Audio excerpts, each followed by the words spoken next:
네, 안녕하십니까. 국회 환경노동위원회 소속 더불어민주당 국회의원 박홍배입니다. 지금부터 비정규직 근로자 지원 활성화 법안 발의 기자회견을 시작하겠습니다. 먼저 기자회견 참석자를 소개해드리겠습니다. 박재철 한국비정규직 노동단체 네트워크 공동의장님 참석하셨습니다. 이오표 성북노동권익센터 센터장님 참석하셨습니다. 최영진 부천시 비정규직 근로자 지원센터 센터장님 참석하셨습니다. 이남신 한국비정규직 노동센터 공동대표님 참석하셨습니다. 정찬미 전국요양보호사협회 회장님 참석하셨습니다. 장수영 마니또 집행위원님 참석하셨습니다. 오늘 기자회견은 비정규직 근로자 지원 활성화에 관한 법률 발의 취지와 내용에 대해서 말씀을 드리고 이어서 현장 발언을 들은 다음 기자회견문을 낭독하는 순서로 진행을 하겠습니다. 먼저 법안 취지입니다. 대한민국의 노동시장 이중구조가 갈수록 심화되고 있습니다. 2024년 통계청 발표에 따르면 대한민국 비정규직 노동자는 845만 9천 명으로 전체 임금 근로자 대비 비정규직 근로자의 비율은 38.2%에 이르며 이는 역대 두 번째로 높은 수치입니다. 비정규직뿐만 아니라 파견, 하청 노동자와 플랫폼 프리랜서 등 비정형 노동자 또한 증가하고 있습니다. 그러나 이렇게 비정규직 노동자는 증가하고 있지만 여전히 우리 사회는 이들을 보호하지 못하고 제도 밖으로 내몰고 있습니다. 2024년 비정규직과 정규직의 임금 격차는 역대 최고치를 기록했고 노동자를 보호하겠다는 법과 제도는 비정규직을 포용하지 못해 낮은 임금과 열악한 근로조건, 불안정한 고용 형태를 방치하고 있습니다. 노동자의 보호망인 노동조합이 존재하지만 비정규직 노동자의 노동 가입률은 3%에 그칩니다. 이렇게 제도 밖 비정규직 노동자는 대부분 비영리단체나 지방자치단체의 행정조직에서 운영하는 비정규직 노동지원센터를 통해 보호받습니다. 하지만 이에 대한 중앙정부의 책임이나 재정적 지원에 대한 법률상 근거가 없어 전적으로 지자체 예산에 따라 사업의 존폐가 결정되고 이들 센터들은 매년 예산이 삭감되지 않을까 하는 불안에 떨고 있습니다. 지자체가 재정난이나 정책 변경을 이유로 예산을 삭감해 사업이 중단되는 사례도 종종 발생하고 있습니다. 이렇게 불안정한 환경에서는 노동자의 권익보호가 제대로 이루어지기 어렵습니다. 비정규직 노동자와 같이 취약한 국민을 보호하는 것이야말로 국가의 책임이며 의무이고 또 가장 시급한 민생 현안이라고 할 수 있습니다. 저는 지난 12월 중앙정부가 비정규직 노동자 지원에 대한 책임을 다해 안정적으로 사업을 운영할 수 있도록 법적 근거를 마련하는 비정규직 근로자 지원 활성화에 관한 법률을 발의하게 되었습니다. 법률안의 주요 내용에 대해서 간략하게 말씀드리겠습니다. 첫째, 비정규직 근로자의 권리에 대한 기본 원칙을 정립했습니다. 비정규직 근로자의 정의를 규정하고 비정규직 근로자가 안전한 환경에서 일할 권리, 인간으로서의 존엄과 가치를 보장받을 권리, 인권과 노동권을 존중받으며 차별 없이 일할 권리를 법에 명시했습니다. 둘째, 비정규직 근로자에 대한 국가의 책임을 분명히 했습니다. 고용노동부 장관은 비정규직 근로자에 관한 조사와 연구, 지원에 필요한 재원 조성 등의 내용을 담은 기본계획을 5년마다 수립하도록 하고 비정규직 근로자 실태조사를 정기적으로 실시하여 공표하도록 하여 비정규직 보호를 위한 국가의 책무를 다하도록 규정했습니다. 셋째, 비정규직 근로자 지원 사업에 대한 법적 근거를 마련했습니다. 비정규직 노동자 지원 사업에 대해 국가나 지방자치단체에서 예산, 기금, 세제 등을 지원할 수 있도록 법적 근거를 마련했습니다. 정부의 재정적 지원이 비정규직 노동자의 권익 보호를 위한 사업을 보다 안정적이고 장기적으로 지속될 수 있도록 하는 발판이 되어줄 것입니다. 어떠한 노동도 차별과 불합리 속에 방치되어서는 안 됩니다. 그리고 이들을 보호할 책임은 국가와 정부에게 있습니다. 제가 발의한 법안을 통해 노동 취약계층의 사회 안전망을 조성하고 노동시장 이중구조를 근본적으로 해결할 수 있는 적극적인 논의가 이어지기를 기대합니다. 이어서 현장 발언 듣도록 하겠습니다. 발언은 박재철 한빈의 공동의장님, 정찬미 전국요양보호사협회 회장님, 장수영 마니또 집행위원 순으로 진행하도록 하겠습니다.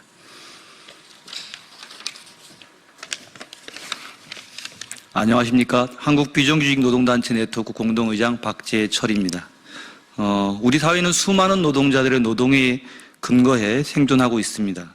노동자들이 곳곳에서 오늘도 묵묵히 자기 역할을 함으로써 우리는 불편하지 않게 일상을 향유해 가고 있습니다. 하지만 오늘 한국 사회 노동 현실은 그렇게 좋지 않습니다. 대한민국 헌법은 모든 일하는 사람들이 권리를 보장받을 수 있도록 정하고 있습니다. 하지만 우리 사회 90%에 가까운 노동자들은 그 권리를 누리지 못하고 있습니다. 일주일 15시간 미만의 단시간 노동으로 일하고 있는 아르바이트 청년에서 3개월마다 근로계약서를 썼다, 사직서를 썼다를 반복하고 있는 아파트 고령 청소 경비 노동자들에 이르기까지 최저임금을 받으면서도 취약한 고용환경과 노동환경에서 일하고 있는 노동자들이 점차 늘어나고 있습니다. 뿐만 아니라 과학기술과 산업의 발전으로 과거의 고용관계를 벗어나 플랫폼을 통한 다양한 고용이 이루어지면서 일하면서도 노동자로 보호받지 못하는 법의 사각지대 노동자들도 증가하고 있습니다.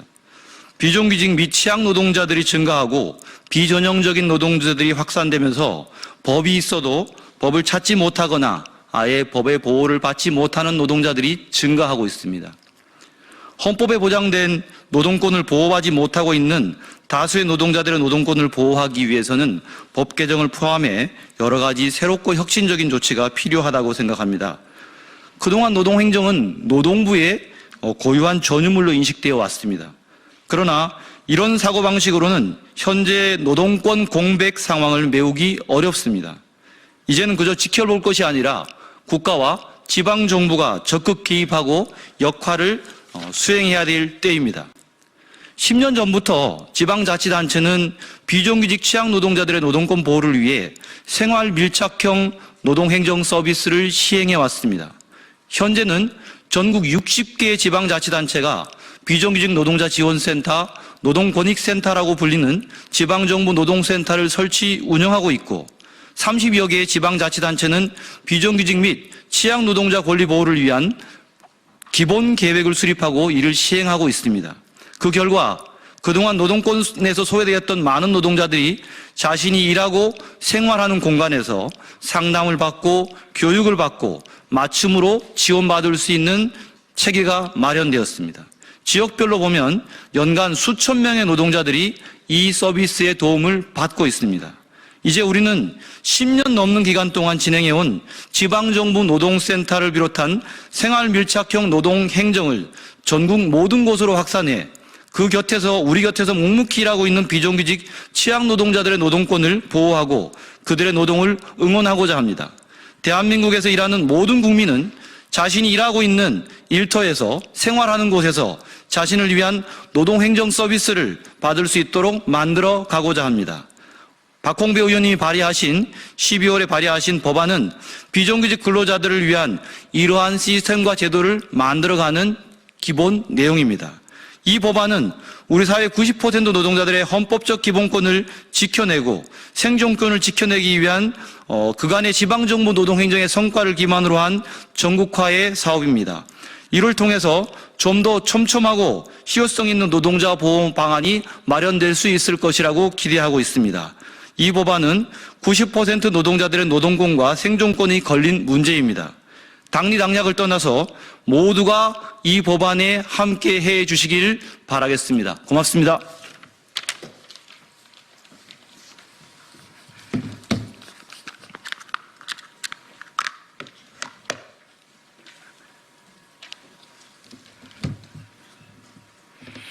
안녕하십니까. 전국요양보호사협회장 정찬미입니다. 저는 전국 65만 요양보호사 중 비정규직 요양보호사 한 사람으로서 요양보호사 비정규직 지원 활성화 법률안의 필요성에 대해 말씀드리고자 합니다. 우리나라에 65만 명의 요양보호사가 일하고 있지만 그중 80% 이상이 비정규직 호출형 단시간 노동자입니다. 요양보호사들은 가족을 대신해 어르신들을 돌보며 좋은 돌봄 사회를 만드는 데 기여하고 있지만 하루아침에 이용자나 센터의 사정으로 일자리를 잃은 일이 빈번합니다. 일자리를 보존하려면 부당한 대우와 인권 침해를 당해도 참고 견뎌야만 합니다. 집안의 중요한 행사에도 참여하지 못하고 어르신이나 보호자의 요구를 무조건 들어줘야만 일자리를 유지할 수 있습니다.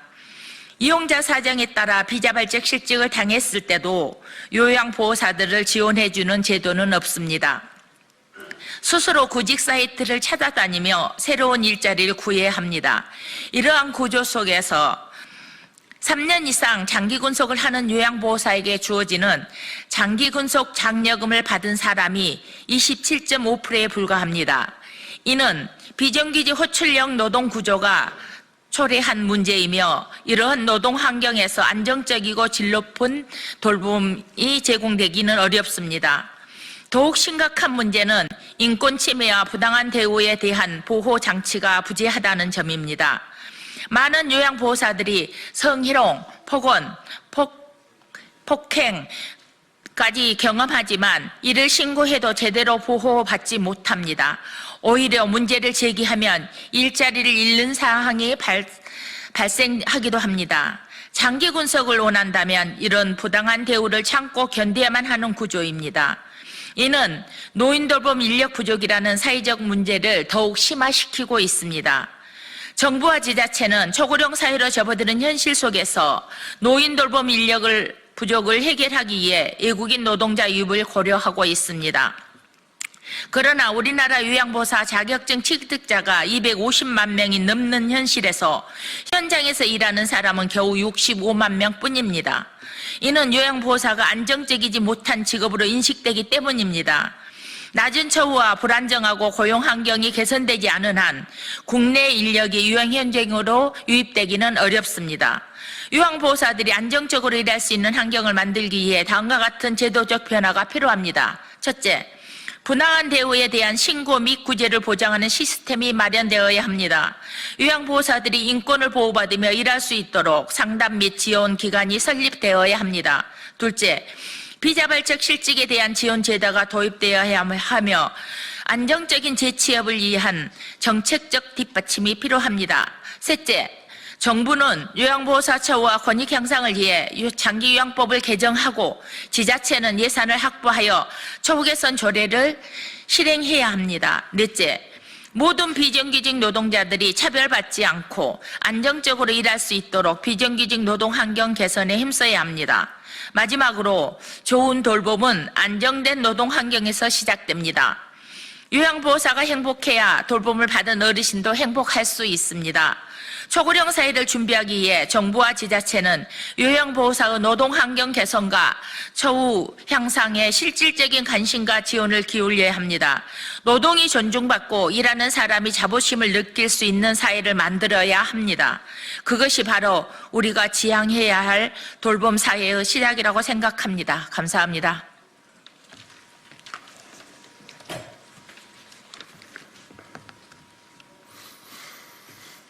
안녕하세요. 저는 경기도 안산에서 온 24살 장수용이라고 합니다. 저는 2019년 가을 현장 실습으로 첫 노동을 시작했습니다. 현장 실습을 나간 지 일주일도 되지 않아 3개월 동안 충남 당진으로 파견되어 일하게 되었고, 고향을 떠나 새로운 곳에서 첫 노동은 참 어려웠습니다. 현장 실습생은 다른 지역으로 파견되면 안 되는 것도, 주말에 일하면 안 되는 것도 몰랐습니다. 그저 시키는 대로 일을 했습니다. 회사에서 어른들은 아무도 알려주지 않았고 그저 하라는 대로 따랐습니다. 처음으로 살던 동네를 떠나 파견을 나오고 기계 돌아가는 소리와 용접 불꽃 사이에 있다 보니 첫 회사 생활은 생각보다 너무 힘들고 외로웠습니다. 그러다 어느 날 주말에 일을 시켜서 미안하다며 하루 휴가를 주시겠다고 했습니다. 휴가날 학교를 찾아가 선생님께 이야기하고 나서야 주말 근무가 사라졌습니다. 한 달이 지난 뒤 현장 실습이 끝나고 취업으로 전환되었습니다. 취업을 하고 나니 아침 7시 반에 출근을 해 새벽 1시까지 일을 하게 되었습니다. 회사에서는 당연한 것이라 이야기하였고 저도 그때까지는 그게 당연한 것이라 생각했습니다. 하지만 지금은 달라졌습니다. 6년 전 그때 안산시 비정규직 노동자 지원센터를 만났기 때문입니다. 학교 전담 노무사로 만난 비정규직 센터의 노무사님과의 인연을 통해 많은 것들이 바뀌었습니다. 비정규직 노동자 지원센터에서는 현장 실습과의 첫 노동의 어려움이 저 혼자만 느낀 게 아닌 것을 깨닫게 해줬습니다. 그리고 이런 청년 노동자들을 믿고 지지해주는 비정규직 센터 덕분에 70여 명이 모여 안산시의 특성화고 졸업 청년 노동자 모임인 마니또를 만들게 되었습니다. 청년 모임 마니또에서는 많은 친구들이 회사에서 부당한 대우를 받고 임금 체불과 산재 등 좋지 않은 일이 생겼을 때 비정규직 센터에 계신 분들과 노동법의 도움으로 회사에서 만난 부당한 일들을 바로 잡을 수 있었습니다. 비정규직 센터가 하는 다양한 활동에 참여하면서 좋은 이웃들, 지역의 선배 노동자들의 만남을 이어졌었고 퇴근 후에 지치지 않고 다양한 동아리 활동도 하고 많은 체험도 할 수 있었습니다. 마니또 친구들은 글쓰기나 축구에서부터 경제연구 동아리까지 총 9개의 동아리를 만들어 활동하고 더 이상 힘든 노동에 묻혀 일상을 반복하고 천떡꾸러기 노동자로 살아가는 게 아니라 함께 모여 서로 하고 싶은 취미 활동이나 봉사 활동 같은 일터의 고민들을 나누며 자기 개발도 하고 있습니다. 그리고 때로는 저희 생각과 목소리를 전할 수 있는 무대에 서기도 했습니다. 작년부터 저는 비정규직 노동자 지원센터의 친구 도움과 마니또에 있는 친구들과 함께 현장 실습생들을 위한 안내 책자를 만들어 배포하였고 지역에서 똑같은 경험을 하게 될 현장 실습생 후배들에게 도움이 되기 위해 법률 강좌도 듣고 온라인 상담을 준비했는데요. 저는 이미 겪었고 마니또 친구들도 겪었지만 또 다른 청년 노동자, 현장 실습생 친구들은 일터에서 부당한 일들은 만나지 않았으면 좋겠습니다. 그리고 만약 부당한 일이 생기더라도 옆에서 도와줄 수 있는 분들이 많이 있었으면 합니다. 저희 마니또 친구들이 비정규직 센터의 도움을 받은 것처럼 다른 지역에 계신 청년 노동자들도 이렇게 도움을 받을 수 있는 곳이 있었으면 좋겠습니다. 일하다가 부담 없이 찾을 수 있고 언제든 연락을 해서 도움을 받을 수 있는 곳, 서로의 경험을 나누고 또 누군가의 도움을 줄 수 있는 사람으로 성장할 수 있는 곳, 비정규직 노동자 지원센터처럼 전국에 곳곳에 생겼으면 좋겠습니다. 감사합니다.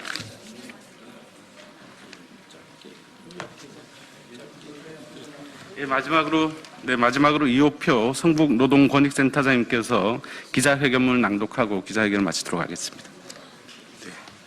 네, 저는 성북구 노동권익센터에서 일하고 있는 이호표라고 합니다. 기자회견 낭독하겠습니다. 3에서부터 시작하는 노동 취약계층 보호, 노동시장 이중구조 해소를 위한 촉경이다. 대한민국은 명실상부 선진국 반열에 올라서게 되었지만 우리의 노동 현실은 대려 불평등과 양극화가 심화되고 있다.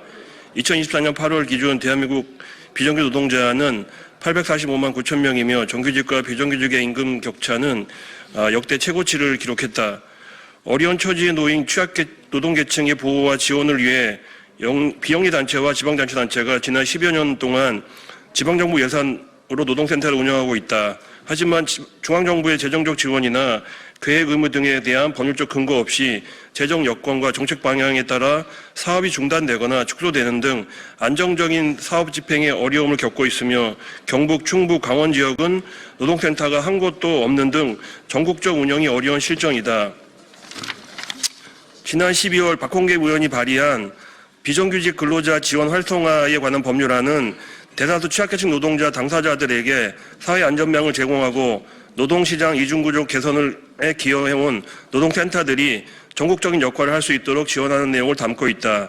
이번 법률안 제정을 통해 박홍계 의원실과 한국 비정규직 노동정책 네트워크는 취약계층 노동 당사자 눈높이에서 지역에 맞춤해 노동자들의 권익을 보호하고 노동시장 이중구조를 근본적으로 해결해 보다 평등한 대한민국을 만드는 데 앞장서 나갈 것이다. 2025년 1월 8일 더불어민주당 국회의원 박홍배 한국비정규직노동센터 네트워크. 네, 감사합니다.